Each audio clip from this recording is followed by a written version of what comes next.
gesto heróico é um pouco difícil de falar, confesso-vos, mas devia estar preparado, porque conhecendo o professor Martim Vicente Rodrigues há tantos anos, saberia que certamente iria dizer mais do que eu merecia. Em qualquer dos casos, agradeço as suas palavras e peço desculpa por esta forma informal como iniciei esta conversa, mas como também nos ensinou um grande homem que tem um nome ligado a este centro, as afetividades acabam por ser sempre mais importantes que os formalismos. E, portanto, é nessa embrulhado, nesse invólucro que o professor nos ensinou, o professor Joaquim Serrão, que eu me permito esta liberdade. Bom, de uma forma mais formal, Sr. Diretor do Centro de Investigação da Justiça de Serrão, senhores investigadores, caros amigos e amigas, alguns que eu conheço muito bem, que fico muito embevecido por ver aqui, outros que eu já não conheço tão bem, mas também fico muito contente de aqui estar. E permito-me também uma palavra para alguns amigos que não podemos cá estar hoje, fizeram a gentileza de telefonar durante o dia e agora no caminho quando vinha Débora, digamos que manifestando o apreço de me verem aqui, que é um apreço sincero. Se o professor fez alusão à minha saída de Santarém para Évora, confesso-vos que foi difícil, depois de viver e trabalhar 30 anos num sítio, mudar para outro sítio. E os primeiros 3 meses foram difíceis, mas ao fim desses 3 meses eu pensava, e penso até hoje, que devia ter feito isso 10 anos mais cedo, porque não tem a ver com Évora ou com o Santarém, tem a ver com o facto de encontrar outras experiências, outras realidades e outras aprendizagens, que foi sobretudo que esta saída me proporcionou. Eu vou-vos pedir desculpa, esta comunicação que vos vou fazer é um pouco técnica e eu vou-me recorrer, ou socorrer, perdão, de um texto escrito que não vou procurar não ler, mas que vai servir de ponto, e para o fazer é mais confortável fazê-lo sentado. Então, no caso, eu ainda vou tentar fazer de pé, porque assim eu consigo vê-los todos e se me sentar, acabo por só ver a primeira fila. Deixem-me dizer-vos previamente o seguinte. Há cerca de 3 anos, 4 anos, o ICOMOS Portugal desafiou a Universidade de Coimbra para criar uma rede mundial de sítios, património mundial de origem portuguesa. Houve um primeiro encontro em Coimbra, depois esse assunto caiu um pouco no esquecimento. A Universidade de Coimbra, portanto, com as convulsões que as universidades, de modo geral, tiveram que atravessar, ou estão a atravessar ainda hoje, não conseguiu dar melhor andamento a esse projeto, e foi sobre a égide de uma parceria entre a Unesco e o Turismo de Portugal que financiou, que se promoveram 2 grandes ações de formação no contexto desta rede mundial, onde estiveram cidades do Brasil, mas também dos 5 continentes, aliás, dos 4 continentes. Eu peço desculpa, eu não sou historiador e, portanto, qualquer incorreção desta área, digamos que os descobrimentos portugueses foram a 4 continentes. Para essa sessão, a Unesco convidou um consultor americano, um senhor chamado John Cole, para vir apresentar uma metodologia de gestão do uso público, da utilização pública dos sítios de património mundial. Este senhor trazia a experiência, já com 10 anos de teste, nos sítios do tipo património, do tipo de paisagem urbana ou parques, e no final da formação, ela foi desafiada a tentar adaptar essa metodologia para a gestão bem diferente de um centro histórico, um núcleo urbano. E foi esse desafio que nós começámos a desenvolver há cerca de quase um ano desta parte, com o apoio da Unesco, do Centro da Unesco de Paris, da Comissão Nacional da Unesco, do ICOMOS Portugal também, e sobretudo do nosso amigo americano John Paul, que é um americano completamente diferente do que os americanos, é pequenino, vive na Costa Rica, fala espanhol e está a aprender português, embora a professora seja brasileira, eu peço desculpa, porque eu escrevo em inglês, ele responde-me em português, algumas vezes não é com sotaque, mas é com toque, escrito do Brasil. E, portanto, aquilo que eu vos trago aqui é este nosso esforço que está a meio, não está concluído, está longe disso, este esforço de adaptar uma metodologia pensada para partes naturais à realidade do centro histórico, que já vai trazendo algumas diferenças relativamente à metodologia original, mas que é um desafio que Évora resolveu aceitar numa data anterior e que no atual mandato os eleitos, no último processo eleitoral em Évora, também ratificaram como um projeto para continuar a desenvolver, e daí eu ter demorado tanto tempo a aceitar o amável convite do Sr. Professor, que agradeço melhoradamente, e neste agradecimento vai também o orgulho de pertencer a esta casa e o meu lamento pessoal por não poder estar aqui tantas vezes quanto eu gostaria. Aliás, tem sido muito poucas as vezes. Vou vendo uns certos dos vídeos que são publicados na net e é a minha forma de me manter ligado a este projeto que muito carinho. Bom, e feito este introito, já está longo e os 30 minutos já se vão começar a esgotar. Vamos à matéria de facto. Porquê é que Évora aceitou participar nisto? Permitam-me que comece com alguma informação sobre a nossa realidade atual. Nos últimos 3 anos em Portugal, o PIB caiu 4,5%. O investimento cerca de 30%. A nossa taxa de desemprego, números da semana passada, ronda os 15,7%. Há quem diga que é apenas o oficial, que a real é maior, mas enfim, este é um número objetivo, 15,7%. Em Évora, a receita municipal caiu, neste período, cerca de 19%. Esta situação tem tendência a afetar sobre a cultura e a conservação do património cultural, consideradas recorrentemente como áreas não essenciais. Precisamos, depois, de mobilizar ideias e recursos locais, sob pena de grande prejuízo para os sítios de relevo cultural e patrimonial, isto é, de uma forma abrangente para os centros históricos das cidades. Para isso, ou melhor ainda, acresce a esta perda de receitas para o património e para a cultura o facto dos nossos maiores desafios de gestão incluírem outro tipo de barreiras, nomeadamente práticas pobres de planeamento, falta de planeamento também para gerir o uso público dos nossos recursos e atrações, ineficiência devido à burocracia, falta de tradição de se desenvolver trabalho conjunto com outras entidades, e depois, quando nós falamos, e estamos também a falar de turismo, cada operador define a identidade do sítio, de um sítio que é comum a todos, à sua maneira, assim confundindo mensagens que se comunicam aos visitantes que procuram a cidade. E essa também é uma barreira muito forte. Torna-se, pois, claro, dada a crescente importância do papel das comunidades de parceiros na gestão do património urbano, que os municípios têm que encontrar uma nova forma de aproximação ao assunto que evite a forma convencional de gestão top-down, centrada na dependência do Estado. No caso de Évora, afortunadamente, a Unesco, com o apoio financeiro do Turismo de Portugal, desafiou-nos para um programa que representa um claro passo em frente. E trata-se desta metodologia PUC, que é uma sigla que é muito sujeita a brincadeiras, porque PUC em inglês significa filhote de cachorro, mas enfim, PUC significa na prática Public Use Plan. Uma cidade é um local vivo, onde todos os dias múltiplas entidades tomam diferentes decisões acerca do futuro do seu património. Cada decisão plasma a visão que cada um de nós projeta sobre essa mesma cidade. Mas a verdade é que nenhuma entidade isolada consegue gerir a cidade sozinha, nem a Câmara. Sobretudo, nem a Câmara, qualquer que seja a Câmara, obviamente. Nenhuma organização isolada tem os recursos financeiros ou políticos necessários para realizar tudo o que tem que ser feito ou para agregar todas as atrações no sentido mais turístico, digamos aqui, debaixo de uma única identidade. Então é necessário desenvolver um processo participativo de construção de consensos. A grande questão é o que é que os gestores podem fazer para alterar esta situação. O planeamento tradicional é aquilo que na terminologia anglo-saxónica se designa por PURGS, que quer dizer previsível, burocrático, altamente técnico e baseado na estabilidade.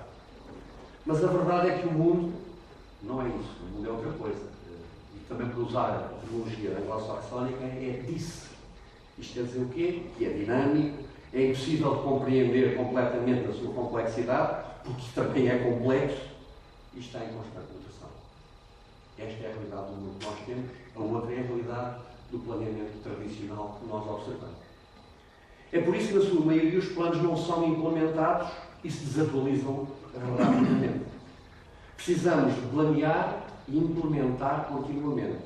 E por isso a perspectiva do planeamento do uso público é desenvolvida como uma série de diálogos participativos que simultaneamente procuram alcançar a produção de conteúdos de planeamento e construir coesão social entre os parceiros envolvidos. A metodologia foi originalmente desenvolvida para a gestão de parques naturais. Nós, em Évora, aceitámos o desafio de adaptar à realidade urbana. Portanto, tivemos que nos organizar e fizemos de uma forma particular, que foi aquela que nos pareceu melhor. Organizámos um grupo interno de trabalho, uma equipa interna, que se articula com um conjunto de alargado de parceiros que terei a oportunidade de falar a seguir, mas sentimos a necessidade também de contar com uma equipa de acompanhamento interno à Câmara, onde fomos envolver os dirigentes dos vários serviços fundamentais para o funcionamento da cidade. E isso significou que começámos exatamente por fazer um pequeno seminário interno só para a equipa, para perceber os problemas que os colegas que fazem a limpeza da cidade têm, os problemas que os colegas que fazem a manutenção das vias, das ruas, das calçadas têm. Mutatis mutandis, os jardins, porque é que os jardins da cidade, do centro histórico, têm uma fórmula e os da fora da cidade têm outra completamente distinta, o que é que os distingue, porquê. Enfim, fizemos um seminário interno com os colegas da Câmara para perceber o ponto de vista daqueles outros todos que existem, que somos nós, os funcionários municipais. Uma coisa que eu aprendi há muitos anos é que dificilmente há uma Câmara.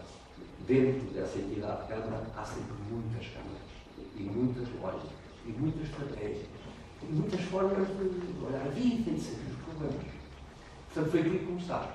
E depois tirámos partido de uma comissão que existe em Évora, que é uma comissão chamada Comissão Municipal de Arte, Arqueologia e Defesa do Património, que é composta por um conjunto de personalidades, entre os quais a diretora Regional de Cultura do Alentejo, o diretor do Museu de Évora, enfim, alguns ex-vereadores da cultura da Câmara, o ProÉvora, que é uma associação de património fundada em 1919, quase a fazer 100 anos. Há uma comissão que já está instituída, que normalmente dá parceiros à Câmara e que nós tirámos partido também neste caso. Mas para fazer este processo funcionar, o município teve que assumir uma posição de partida muito clara e que é de partilha de poder, capacidade de decisão com a comunidade. Os termos de referência, que é o documento fundador desta parceria, plasma essa perspectiva ao incluir aspectos considerados essenciais de forma a partilhar esse poder, essa capacidade de decisão e assim evitar barreiras à implementação do plano que emerjam da própria parceria. Importa logo à partida motivar atores locais no sentido de contribuírem com novas ideias e com recursos económicos, sociais e políticos. E a nossa comunidade, a comunidade de Évora, respondeu afirmativamente e cerca de 20 instituições assinaram este documento e as imagens que aí têm é da assinatura, enfim, não se vê muito bem, da apresentação da assinatura, pelo menos aqui não vejo muito bem, não sei se eu posso ficar, da assinatura desse documento, sendo, por exemplo, no canto inferior esquerdo, tem a representante do Turismo de Portugal, tem logo a seguir uma senhora Loura, que é representante do Comitê da Unesco de Paris, depois a Presidente do ICOMOS de Portugal, enfim, a vereadora, entretanto, isto é, são apenas aspectos. Os parceiros que assinaram este documento fundador, os termos de referência, representam diferentes áreas de atividade, nomeadamente a Direção Regional de Cultura, a Universidade de Évora, a Fundação Eugênio de Almeida, que tem uma importância muito grande em Évora, como alguns de vós certamente saberão, a Arquidiocese de Évora, o Turismo do Alentejo, a Rota dos Vinhos e a Rota dos Sabores, a Associação Comercial, a Associação de Diretores de Hotéis, a Associação de Guias e Intérpretes, a Aresp, que é a Associação ligada aos hotéis e aos restaurantes de Portugal, uma Associação Nacional de Empresas de Animação Turística chamada APCAR, que por acaso está sediada em Évora, mas também alguns agentes culturais fundamentais para a composição do produto que Évora representa, como a Companhia de Teatro, que é o Lucembreve, a Coleção B, que é um produtor cultural subcontractado na arte contemporânea, o Pet Chumbo, que é uma outra estrutura de produção cultural ligada à dança, muito estribada na dança tradicional, mas que evolui para formas de confronto com a arte contemporânea também. A Associação do Imaginário, que é uma associação, na sua formulação, embora muito mais recente, similar ao Círculo Cultural Saladitário em Santarém, que é um padrão, isto é, tem música, tem teatro, tem dança, tem jazz, tem, enfim, não tem balé, porque tem um conjunto de outras valências. O processo de planeamento, este trabalho que estamos a fazer, é apoiado pelo criador da metodologia, o professor John Cole, um cidadão americano que vive na Costa Rica, e enquadrado por um consórcio que foi, portanto, criado e que dá apoio técnico a um conjunto de locais no mundo onde esta metodologia está a ser aplicada e que eu vos apresento aí. O consórcio apoia-nos em pelo menos 2 anos e apoia-nos tecnicamente e moralmente. E lembramos que a nossa fórmula principal de contacto é o Skype, que é uma vantagem das novas tecnologias. Passamos assim umas horas todas as semanas em frente ao computador um do outro a conversar. E eu agora de sair daqui. Mas também nos ajuda na tarefa de melhorar a adaptar a metodologia, desenvolvendo capacidades de liderança em processos participativos de planeamento do uso público para centros históricos urbanos, que é o nosso desafio. Nós, em torno, fazemos esse teste, essa adaptação da metodologia, com o objetivo, primeiro, que o Unesco nos colocou, de devolver à Unesco e por essa via de devolver ao mundo, para quem queira poder utilizá-lo. Bom, mas já estou a falar nisto há algum tempo. O que é de facto o uso público? É fundamentalmente um processo que refere toda a atividade turística, educativa, interpretativa, de recreio e investigação de recursos patrimoniais reconhecidos como relevantes. E para quem? Primeiro que tudo para os habitantes da cidade, mas também para os visitantes e para os turistas. Esta distinção é assim mais técnica, como o Dr. Luís Milton que falámos sobre a distinção entre visitantes e turistas. Para o caso, direi apenas, são forasteiros, mas distingue em primeira ordem os habitantes e em segunda ordem os forasteiros, sejam os visitantes ou turistas. E os objetivos do planeamento do uso público são assim ajudar os sítios relevantes do ponto de vista patrimonial a aprenderem a desenvolver o seu próprio processo de planeamento e a implementarem os seus próprios planos. O pressuposto é que se os sítios não desenvolverem a sua capacidade de se incumbirem desta tarefa, os planos nunca serão implementados. Assume-se assim que há informação suficiente na cabeça das pessoas e nos diversos estudos já realizados para iniciar o processo de planeamento. Isto é, cada vez que planeamos não temos que ir fazer todos os diagnósticos, todas as investigações, descobrir todos os indicadores. Alguém já fez isso por nós. Vamos utilizar aquilo que existe, aquilo que está feito, aquilo que está disponível para ser utilizado. E, portanto, partimos também do pressuposto que é melhor começar com um plano imperfeito e ir melhorando do que tentar um plano perfeito que nunca estará concluído ou que, quando estiver, já passou tanto tempo que ficou desatualizado. A filosofia de base da metodologia assenta assim numa perspectiva de aprendizagem ao longo da vida, acerca de como criar e implementar um plano estratégico e, em última instância, sobre como introduzir paradigmas emergentes de outros campos do conhecimento no campo da gestão do património cultural. Portanto, vamos ver o que é que os outros ramos da ciência já descobriram, já desenvolveram, já perspectivaram e vamos aproveitar o que existe aí. No fundo, também é uma nova forma de recurso a consultores externos que nos ajudam a descobrir o nosso próprio caminho, mas não percorrem por nós. Eu peço desculpa porque eu adiantei-me aqui nos slides. Não há de ser anda para trás. Há, no entanto, muitas barreiras que se levantam ao desenvolvimento do processo e, inclusive, à interação dos parceiros. Barreiras que distorcem a realidade, como, por exemplo, a forma como a capacidade de decisão é ou não é partilhada, pressupostos sobre planos e planeamento, que tipo de informação deve ou não deve ser considerada, ineficiência organizativa, dificuldades na atualização da informação disponível, necessidade de clarificação dos conceitos entre os parceiros, enfim, barreiras, distorções que nos impedem de perceber a realidade. Felizmente contamos com o John Cole e 15 anos de experiência quase nesta ação. A metodologia do processo de planeamento está organizada em 11 módulos que deverão ser adaptados no processo de planeamento de cada sítio. O primeiro tem a ver com, como vos falei há pouco, com os termos de referência. Nele se negocia um acordo geral entre os parceiros, se definem as regras de funcionamento, as regras do jogo e se assinam os tais termos de referência. Mas, supostamente, eu agora devia... não consigo no meu computador, que é muito pequenino, mas... Portanto, os termos de referência são o módulo preparativo. Depois vamos passar por um conjunto de módulos de que irei falar mais detalhadamente, particularmente daqueles que nós já desenvolvemos, mais rapidamente que os outros. mas cujo módulo fundamental é o módulo 2, porque é aquele onde nós definimos as nossas mensagens. O que é que nós queremos dizer? Enfim, depois o diretor de atrações turista, o zonamento, os produtos do uso público, a consulta pública, que é um processo que não tem a ver com o formalismo de publicar uma coisa e esperar que durante um período alguém se pronuncie sobre ela, a monitorização, os regulamentos que se necessários forem, o calendário de atividades, as questões financeiras e depois a preparação do documento para a ação.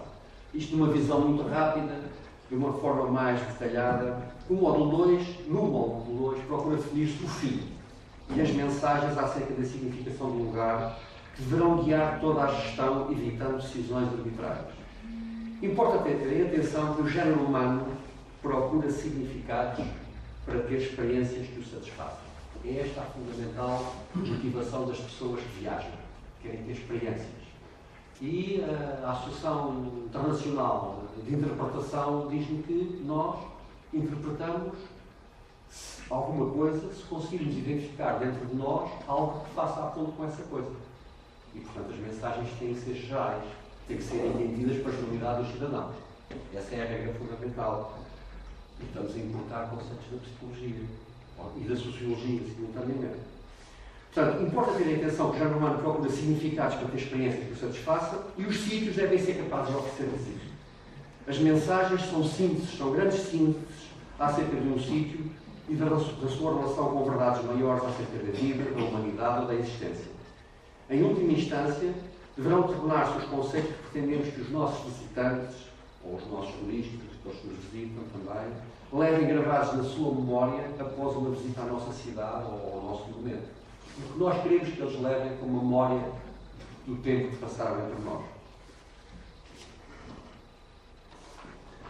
No caso de isto é um processo complicado, foi um processo até agora tecnicamente mais exigente. Nós começámos por fazer um anglicismo, uma timeline, uma cronologia dos grandes períodos de evolução da história, neste caso dela, para a partir daí evoluirmos para um conjunto de mensagens emergentes. Uma presença romana marcada no centro da cidade com um templo, que é a ex-libris da cidade, mas também com uma domus romana, que é descoberta na cave da Direção Regional de Cultura, umas termas romanas na cave da Câmara Municipal, troços de muralha ainda patentes na cidade com um conjunto de torres ainda visíveis, e dentro desta muralha, ou melhor, esta muralha dentro de uma segunda muralha medieval, que é aquela que nós temos a oportunidade de verificar, ou de encontrar quando nos dirigimos à cidade de Évora, uma muralha completamente diferente, uma muralha que teve quase destruída e foi praticamente acrescentada no século passado, então de Gêmeo, que já os edifícios de monumentos nacionais. Muralha essa que tem em muitos momentos incorporações do século XIX à fulgurante, digamos assim, da tecnologia. Isso para vos dizer que é uma cidade que tem, como linhas de força, património que documenta, em 2000 anos, documenta a história da cidade. Bom, eu agora estou aqui um bocado perdido em relação aos slides, eu espero que isto bata certo. Contudo, não é suficiente criar experiências aos visitantes, importa também considerar as atrações. Pois, não, eu tenho que voltar aqui. Aqui nós temos sintetizadas as duas grandes mensagens a que nós chegamos. Uma primeira centrada na capacidade que a cidade tem, e era no contexto daquilo que eu estava a dizer antes, para documentar na sua matriz urbana, na sua construção, a vivência destes 2 milénios de pessoas que marcaram aquele tempo. Mas uma cidade que se encontra numa paisagem onde o percurso humano, o facto de usar a palavra paisagem, já estou a falar de humanização, não é? Paisagem é o território urbanizado. Mas o território está marcado por monumentos desde a Idade do Ferro, monumentos megalíticos, com antas, com cromolectos. Só o Conselho de Évora tem 3 cromolectos, o mais conhecido que é os Almentos, mas também Portela de Móveis, o Alabardinho do Meio, inúmeros meninos espalhadas, a Anta Grande do Zambujeiro, que é uma verdadeira catedral da Idade do Ferro, com pedras com 8 metros de altura que formam uma câmara, mas também outras antas que não estão sequer escavadas, continuam com as chamadas mamoas, que são as elevações de terra que as cobrem. Portanto, uma paisagem humanizada que documenta a presença e a passagem do homem ao longo de um período bastante mais alargado. Mas depois ela também se distingue ao nível da cultura imaterial. E ao nível da cultura imaterial, nós podemos ir buscar ritos, signos e significados. Desde logo, a matriz gastronómica. E há dias, no dia 26 de novembro, celebrámos o 27º aniversário da classificação da Évora como Património Mundial e, na altura, convidámos a pessoa que foi responsável pelo desenvolvimento do dossiê que se apresentou ao mesmo. E ele dizia, a respeito desta questão da gastronomia, que naquela altura os restaurantes de Évora serviam bifes com batatas fritas. A gastronomia alentejana não existia, era qualquer coisa que se comia, desculpa uma expressão, em tascas, em tabernas, aí ainda persistia. Agora, nos restaurantes que qualquer de nós visitava, basicamente o que se encontrava eram bifes com batatas fritas.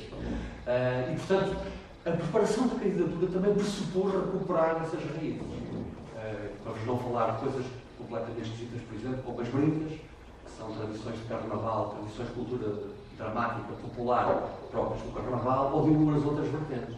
Ou da criação cultural ligada à universidade, que começa no século XVI, que depois tem a Universidade Jesuítica, que depois tem a Escola de Música da Sé de Évora, que depois tem produção cultural de altíssima, os cantos de Santa Maria, quer dizer, depois tem uma altíssima produção cultural até aos dias de hoje. Évora hoje tem cerca de 15 estruturas profissionais no âmbito do teatro, das marionetes, da música, da dança contemporânea, da programação cultural, enfim. E, portanto, essa linha manteve-se. Mas depois Évora foi classificada, no contexto de tudo isto, por duas razões fundamentais, os critérios fundamentais da Unesco. Um é que o seu centro histórico foi considerado, sobretudo depois do terremoto de 1755, com a definição das novidades das cidades portuguesas, um exemplo, nem sequer é o melhor, é o único exemplo de uma cidade com o urbanismo da época de ouro portuguesa até ao século XVI. E porquê é que isso é assim tão importante? Porque é importante em si, porque é o único que existe, mas sobretudo, para além disso, porque permite interpretar o urbanismo que os portugueses exportaram para o mundo. E que é patente em Salvador da Bahia, em Rio Preto, em Goa, enfim. E daí voltámos ao princípio da nossa conversa e à relevância daquela rede mundial de sítios património da humanidade, que foi o objetivo primeiro que teve na gênese de tudo isto. E, portanto, Évora é, neste sentido, uma cidade dos descobrimentos também, isso, enfim, não vou falar dos descobridores, mas isso também pode reivindicar, mas é uma cidade dos descobrimentos também por esta via, porque é um exemplo de interpretar o urbanismo que Portugal exportou. E o homem exporta sempre da sua cultura, cada vez que se loga como quer que seja. Nem que seja quando foi algo muito provável de bandeira dos Estados Unidos, marcou esse período. Este respeito permite Senhor Diretor, Sr. Professor, que evoque que Santarém, num dos momentos da sua candidatura, distinguiu como critério singular um aspecto extremamente interessante, que depois, enfim, as coisas ficaram como ficaram, mas que eu gostava de sublinhar aqui, que foi a singularidade de ser uma cidade polinuclear. Naturalmente, no século XX e no século XXI há muitas cidades polinucleares. Mas uma cidade polinuclear, que o é ao longo da sua história conhecida, já é outro caso.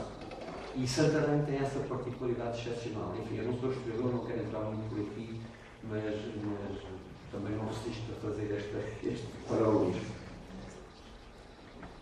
Bom, e agora sim, não é suficiente criar experiências aos visitantes, importa também considerar as atrações que melhor ilustram as mensagens do nosso sítio.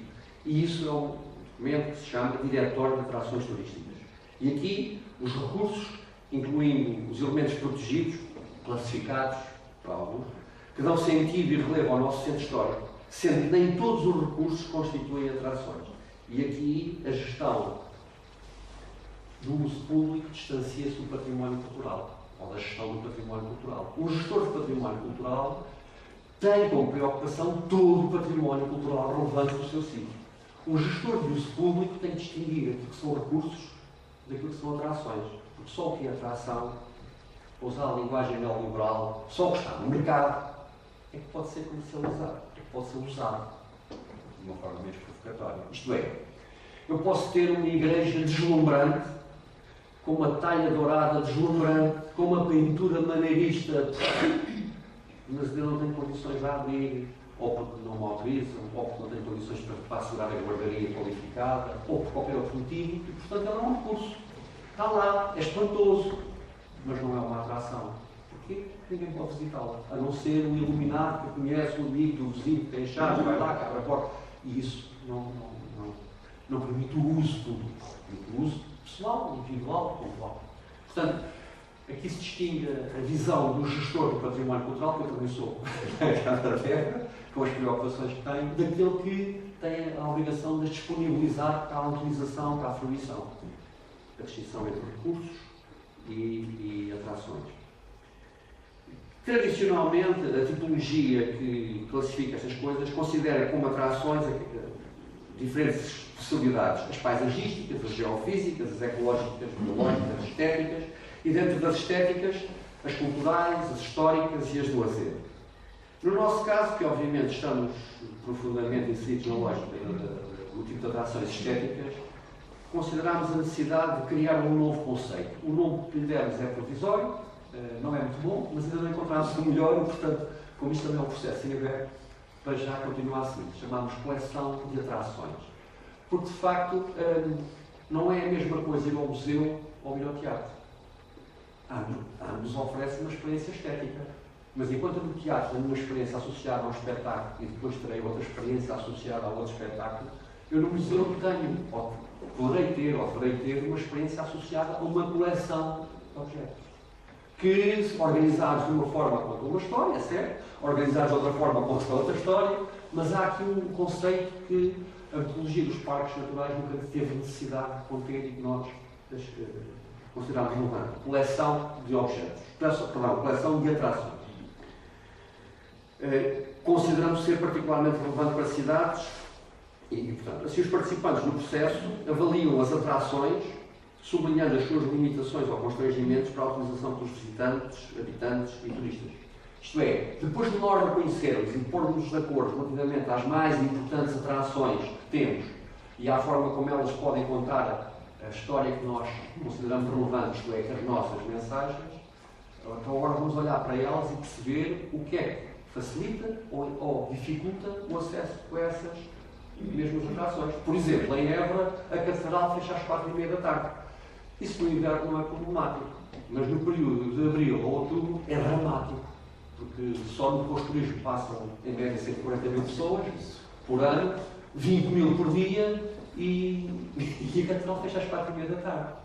Estou-vos a dar um exemplo de uma barreira que a gestão tem que ultrapassar. Lá dentro tem confiança. No módulo 4, desenvolvemos a análise do zonamento, mas sob o ponto de vista da autenticidade. Isto é, nós olhamos para o território, procuramos compreendê-lo na sua complexidade, mas do ponto de vista de quem o pretende visitar. A certa altura, acabámos por abandonar um zonamento territorial de base concelho e concentrarmos num zonamento territorial de base cidade. Fizemos por razões optativas e também por considerar que, em termos de concelho, nós temos 3 zonas.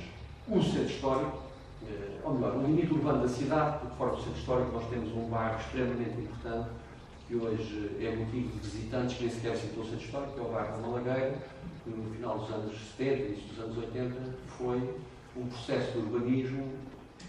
Digamos que já a partir do final dos anos 70, dos anos 60, Évora foi alvo de uma grande confluência de pessoas do mundo rural e envolvente. E isso deu origem a um conjunto de, uma coisa que na altura se chamava auges, áreas urbanas de gênese ilegal. A periferia da cidade ficou cheia disso. E então, aqueles primeiros executivos, depois de 74, sentiram a necessidade de começar a integrar a cidade, de fazer a malha urbana. E então foi, na altura, convidado o arquiteto Cisa Vieira para, enfim, no seu princípio de trabalho e de carreira, criar já tinha algum lançamento, já não era tão princípio como ele. Mas não era a figura de hoje. Eu recebia um recado ali de trás. Por isso é que estar em pé e, portanto...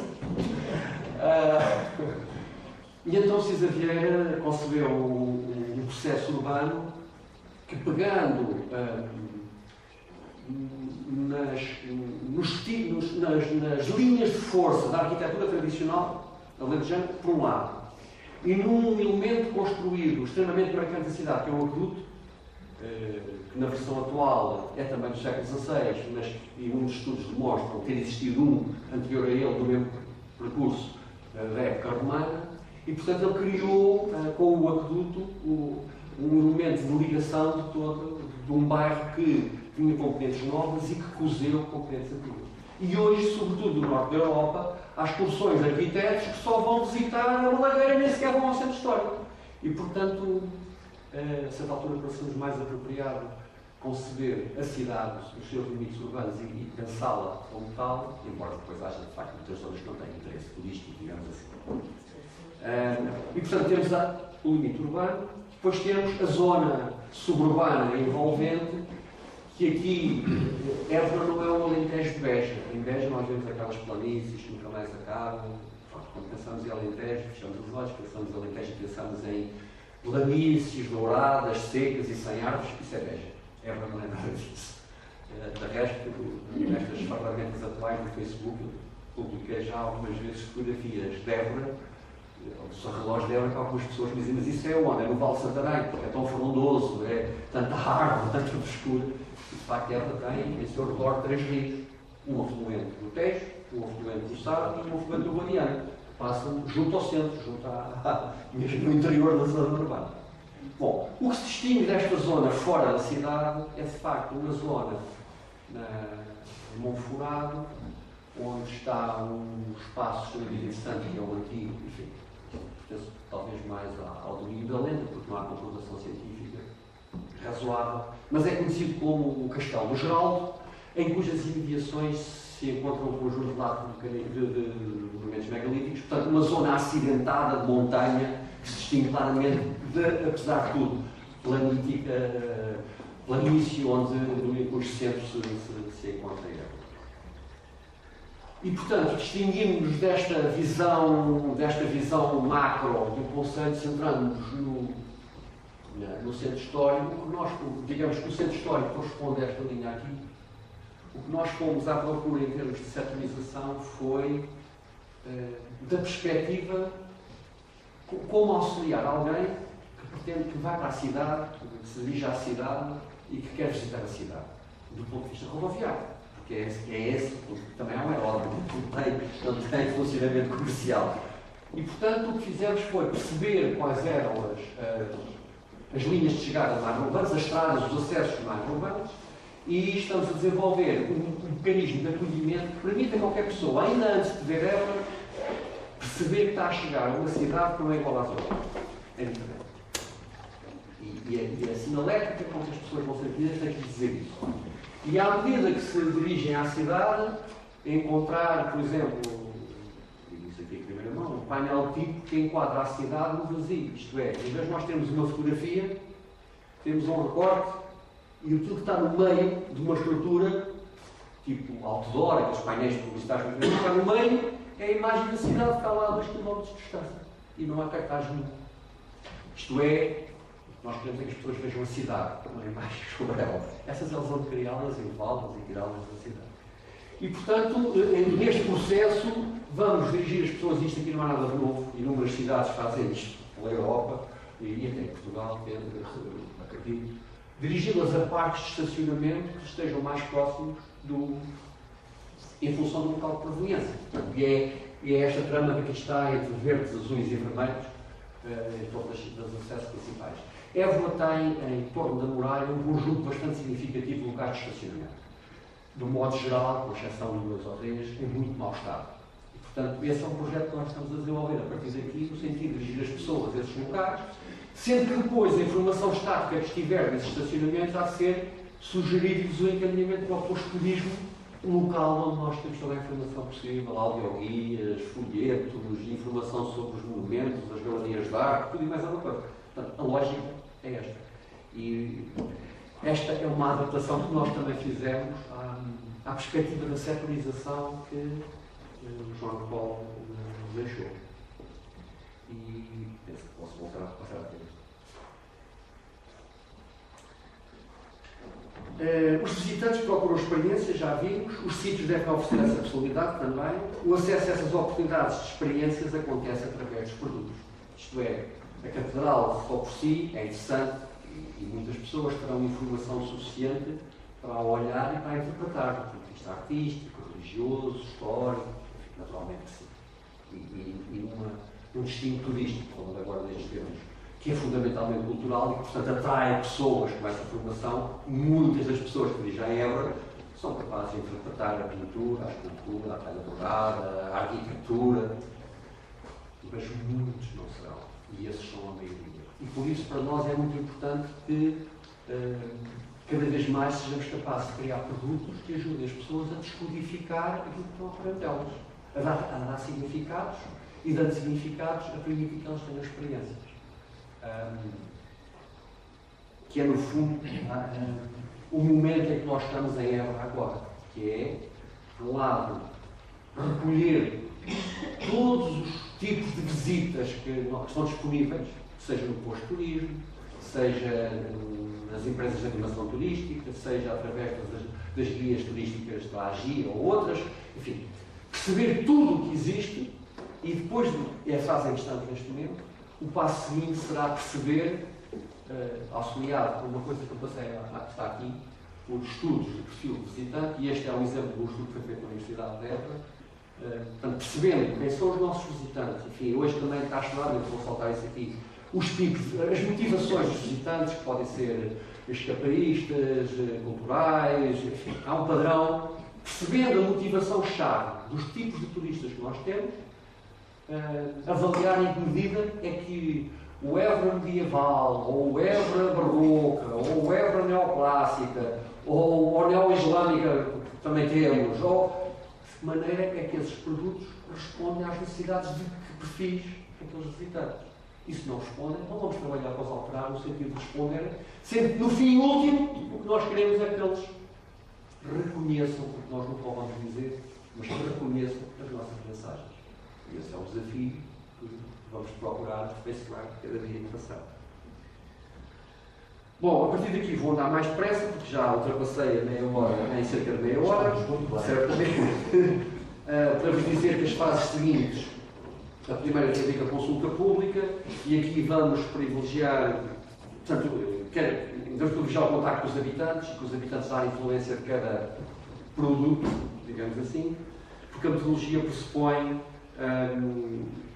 que as propostas constantes do plano, em construção ainda nesta fase, sejam levadas à discussão com as comunidades estratégicas relevantes para o processo, quer se trate de comunidades de vizinhos ou dos próprios visitantes. Devo dizer, de resto, a este respeito, que nós já fazemos um trabalho de estudo sobre os visitantes. Portanto, os visitantes, nomeadamente os que usam o posto de turismo, e confesso que são cerca de 140 mil cada ano, são incentivados a responder a um pequeno questionário que nos permite perceber algumas coisas. Desde a motivação até ao grau de satisfação. E, portanto, incentivar. Muitas vezes até pedimos opinião sobre o restaurante, ou pedimos que depois de irem ao restaurante ou irem ao museu, nos digam o que é que acharam, e muitos deles voltam, sobretudo dos estrangeiros, para nos dizer exatamente o que é que sentiram. E, portanto, nós já estamos habituados a monitorizar este tipo de assuntos. E ela vai ser fundamental para neste âmbito que nós podemos melhorar. Quanto à monitorização, portanto, é um processo, não é um fim, é um processo. E é um processo que nos irá permitir apurar a grelha de indicadores, de condições mínimas, limites de mudança aceitável, e este é um conceito que eu queria chamar a vossa atenção. Os engenheiros, e está ali uma atrás que é do livro, não sei se está aqui mais algum, ensinaram-nos um conceito chamado capacidade de carga, que serve para perceber, consoante a adaptação que lhe é dada, mas para perceber a resistência de um determinado bem, do material. No caso da visita ao monumento, porque o turismo também importou o conceito, naturalmente, serve para perceber quantos turistas simultâneos é que, por exemplo, nós podemos ter numa igreja, sabendo que, em dadas circunstâncias, uma pessoa liberta uma determinada quantidade de água, de dióxido de carbono, aquilo que nós estamos a apreender agora é que, apesar de tudo, o conceito de capacidade de carga, no caso da gestão do uso público, tem limitações. Porque digamos assim, demasiado dogmático, demasiado fechado para o nosso interesse. E hoje em dia começa a substituir-se por um outro conceito, que está aqui, se não está aqui, está, que é o limite de mudança aceitável, que parte do seguinte pressuposto. Qualquer coisa, ação que nós desenvolvamos num momento que permite, por exemplo, a visita de pessoas, qualquer que seja, produz mudança. Produz sempre mudança. Aliás, os homens da investigação criminal, um dos princípios de que partem é que quando um assassino faz algo, por muito higienizado que vá, leva sempre qualquer coisa para o local do crime e traz sempre qualquer coisa do local do crime. Portanto, nem sequer estamos a inventar nada especial. Qualquer coisa que se faça em património cultural produz sempre mudança.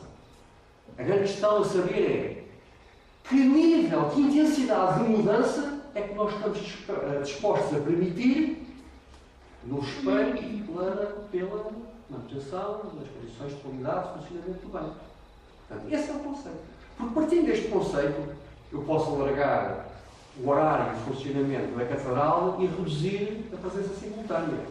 Eu posso impor o uso, como tantos sítios se impõe, de sapatos, enfim, aquelas coisinhas de plástico, para impedir que rasguem o pavimento, que haja problemas com o pavimento. Eu posso gerir.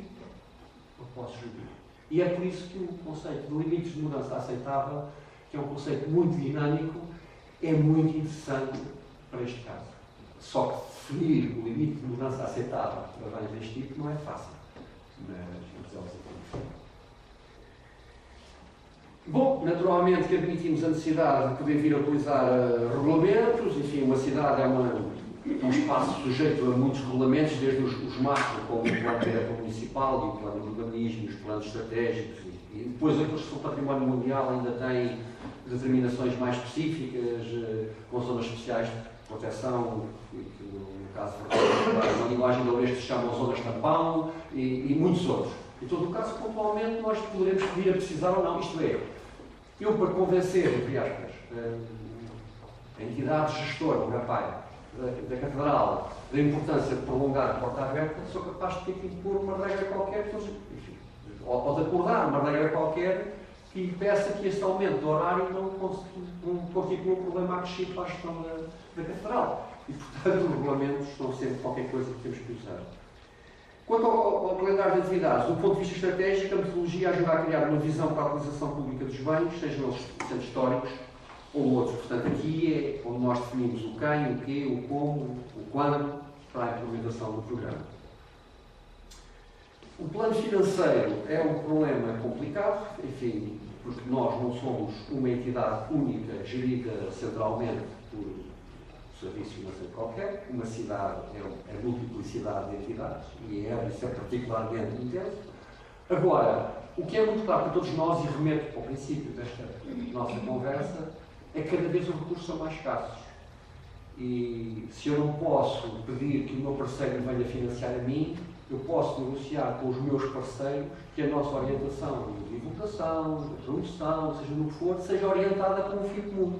E se todos metermos os ovos no mesmo cesto, vou usar essa expressão que normalmente é usada no sentido inverso, bom, então talvez consigamos atingir alguma escala e alguma visibilidade e algum destaque. E depois segue-se a implementação, sendo que também aqui há uma nuance interessante, que é aquela a que chegaremos, será a versão 1.0 do nosso plano de uso público, que será continuamente atualizado.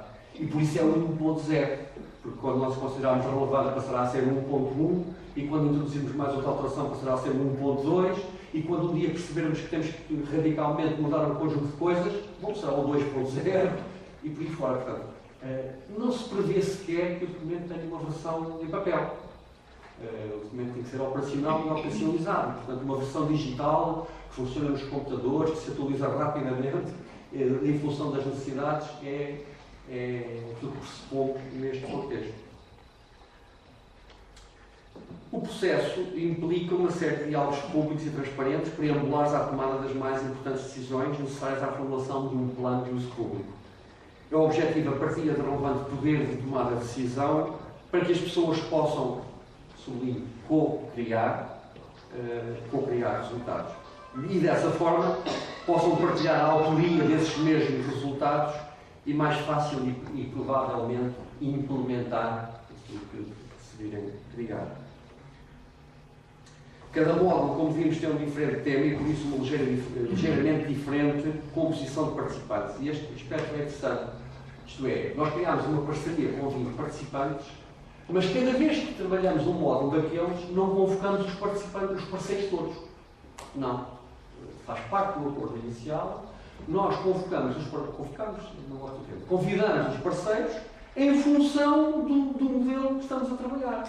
Por exemplo, quando desenvolvemos as mensagens, aí tiveram quase todos, mas teve um papel muito importante a Universidade, a Igreja, a Direção Regional de Cultura. Quando trabalhámos o diretor de atrações turísticas, a Universidade foi importante ter um curso de turismo, não por causa do património, ou dos cursos de História, ou da valorização do património cultural, ou de museologia, mas foi muito importante a participação dos guias turísticos e das pessoas dos restaurantes e por aí fora. E quando definimos as mensagens também foi muito importante os agentes culturais. Boa parte do produto de Évora hoje é cultural. É a BIM, é o Festai, é o Encontro Nacional de Dança Contemporânea, são essas coisas todas. E, portanto, os participantes vão sendo convidados em função das necessidades de participação de cada módulo, embora depois todos os resultados sejam referendados por todos. Mas não. Mas a metodologia é esta. Eu estou aqui a esquecer de uma coisa qualquer. Procura-se assim assegurar a mais profunda e intensa participação do que se conseguiria convidar toda a gente para tudo. E estou quase a chegar ao fim. O coração da inovação neste processo de planeamento emana de uma diferente forma de relacionamento que procura ser equilibrada, baseada na confiança e conduzida pelos próprios beneficiários. A cada momento, os consultores externos terão de se comportar em completo acordo com os princípios que aqui se expõem e trabalhar por sítios no sentido de criar uma espécie de local de segurança para experimentar novas formas de estar que antes não seriam possíveis empreender quando nós, sítios, estávamos sós. Apenas através de um processo de partilha de poder e de capacidade de decisão, as pessoas sentirão que estão a co-criar este processo. Eu acho que já estou, não sei se andei para trás. Peço desculpa, mas agora, enfim. E nesse sentido, assumir a coautoria do processo de planeamento. E este é um requisito essencial para conseguir compromisso e mobilizar recursos locais. Eu estou falando disto. E sem os recursos locais, um centro histórico não tem a possibilidade de ser sustentável. Estas são lições da prática do desenvolvimento comunitário que têm sido largamente ignoradas no campo do património cultural. Mais uma vez, o desenvolvimento local, e nós temos os programas LIDA espalhados pelo país todo, há muito tempo que aprenderam isto. A animação cultural, há muito tempo que aprendeu isto. Mas os gestores do património cultural não têm tido muito prazer nisto. Normalmente relacionam-se com os poderes, sejam eles políticos, económicos, financeiros, para resolver os problemas. E têm deixado muitas vezes, repetidas vezes, os agentes locais e a população de fora da resolução desses problemas. Os problemas que Évora enfrenta não são únicos, nem diferentes daqueles que são sentidos em qualquer outro sítio urbano, centro urbano antigo. Através de toda a Europa, os fundos para o património cultural têm vindo a ser reduzidos e o mesmo se passa no resto do mundo. Precisamos, pois, de cada vez maior participação local e os centros urbanos podem desempenhar um papel central de facilitação para mobilizar as comunidades locais e os grupos de parceiros para estes objetivos. Com efeito, eles podem tornar-se quase autossuficientes, uma qualidade ainda mais importante no mundo em que os recursos são cada vez mais escassos. No caso de Évora, nós prevemos a formação de uma comissão de gestão do processo a partir da parceria formada, uma comissão que poderá complementar efetivamente o cumprimento dos normais deveres municipais, as competências da Câmara. Isto exigirá certamente contínuo incremento da transparência, de paciência, muita paciência, e de investimento pessoal, mas é um caminho que achamos que vale a pena. Os resultados esperados passam por construir capacidade do sítio para planear e implementar estratégias de uso público que protejam o património cultural e os sítios relacionados. Identificar e evitar barreiras que continuamente se irão pôr à implementação dos planos.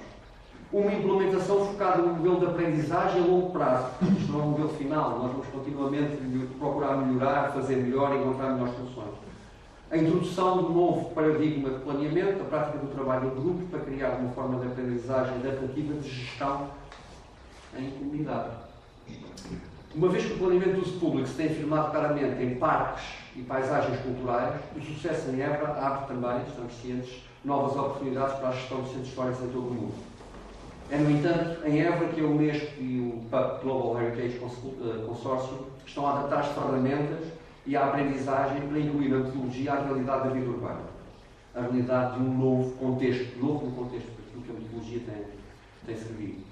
E foi por isso que a OCPM, que é uma sigla que designa a Organização das Cidades do Património Mundial, nos solicitou a apresentação deste projeto numa conferência em Córdoba para cidades dos 5 continentes, onde estava em inglês e passava automaticamente muito depressa, o que aconteceu com aquele slide lá atrás.